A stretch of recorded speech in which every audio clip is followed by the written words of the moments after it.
Okay, so Rami, if you could tell me just how your involvement with documenting the protests began at the very beginning. Right, well, when the uprising began around 15th of March,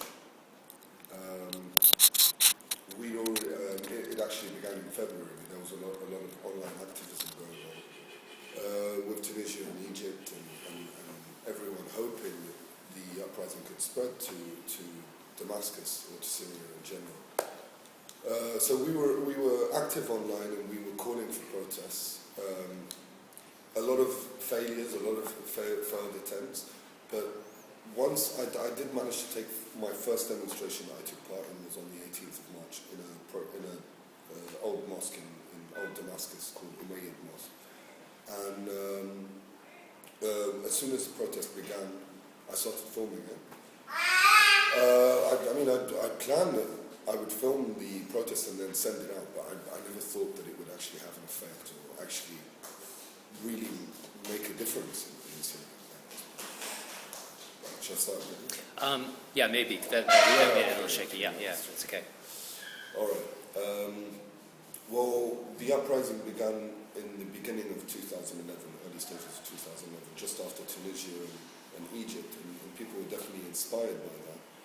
And it did spread to Syria finally after a lot of attempts, a lot of online activism, and a lot of calls for demonstrations, some that failed and then some that actually began.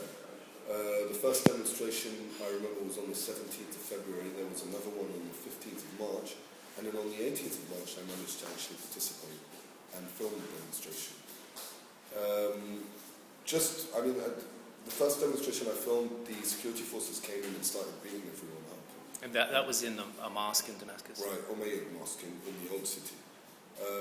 And the plan was that everyone was going to try and get out of the mosque and head to a main square, which was called Manjul, which is also in the heart of Damascus. As soon as we made it to the door, there was about 2,000 people outside the mosque who we thought were actually protesters. I thought they were protesters. And then suddenly they start beating the hell out of everyone, detaining people. I think that day around... some people say there were 50, some people they say there were 200. We saw loads of people being dragged out of the mosque and being beaten. One guy with a scalp was ripped off because he was being pulled by his hair. I filmed the demonstration. We managed to get away without getting caught, and we uploaded the video. It took us a long time because the internet was being slowed down by the government. And we did manage to upload it, and then it was broadcasted, and it actually did make a difference. I mean, the video I filmed, in addition to other people, the videos they filmed, were enough material to actually cover the media and say that something had actually begun in Syria. And did you film, we saw a video from inside the mosque, did you film some of that? Yeah, I filmed from inside until we made it to the main door and then the crackdown began. And so then what happened after that? You became more active? Well, the week after, in Damascus, the demonstrations were still every Friday. It was an excuse that Friday prayers and people were going and prepare for those demonstrations, whereas since the 18th of March up until the 25th, the uprising was escalating in Daraa, and this gave people in Damascus to get prepared for the next Friday that something would actually happen. So another protest broke out in the same mosque, in which I was filming, and that was when I was detained. Definitely after that experience is what became what was a reason to become more serious and actually work with groups, community organising. We formed a coalition on the ground that would start actually covering. We had a media office, we had a political office, we had a demonstration organising office. So it became much more professional, much more serious. People were more serious about it, but we were still anonymous people speaking to each other online. It wasn't face to face. We weren't in rooms. And you started to speak at some stage to the media outside under a pseudonym, right? How did that happen? Yeah, I was in contact with a few people outside the country, activists outside the country, who actually help and connect people with the media. And on the 22nd of April, I witnessed a massacre in central Damascus in an area called Zablatan, where people, around 40,000 protesters, were marching to central Damascus.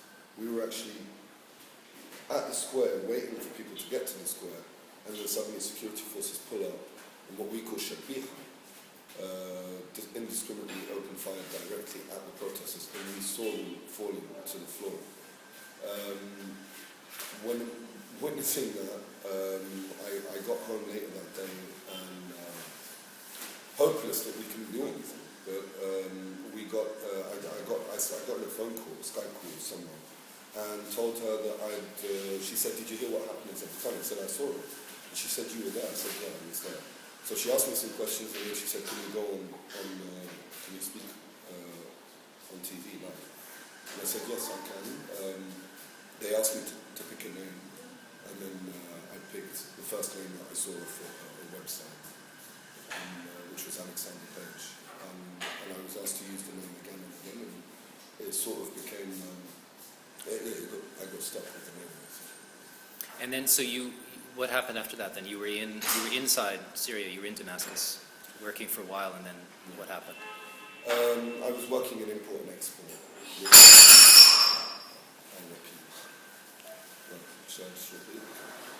I was working in import and export, which I've been doing for the past 5 years, because I haven't been able to do any journalism in Syria. And after I'd been detained, the company owner sort of understood exactly what had happened, because he knew how I felt about the government.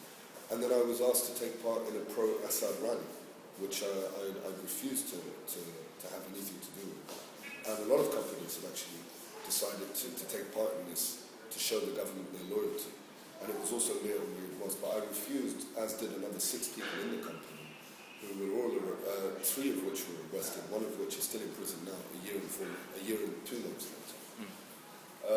So I left the company, and I was given a sort of idea that I would either stay, take part in the demonstration, and leave, so I left. And I'd been unemployed ever since, and that sort of gave me a chance to take what I was doing much more seriously. And so you continued then to try to document the protests and work with other people to do that, I think, right? Right. But eventually you had to leave. We'd become very active. We'd started working with other committees across the country. My pseudonym had been broadcasted on Syrian state TV, accusing me of being a Mossad agent, sometimes the British intelligence, MI6, sometimes I was gay. There was all sorts of different reports. It was me and other activists. And it wasn't my real name, it was Alexander Page with the anonymous mask. And I knew that they'd been on Alexander's page, on Alexander's case. I knew they were on that.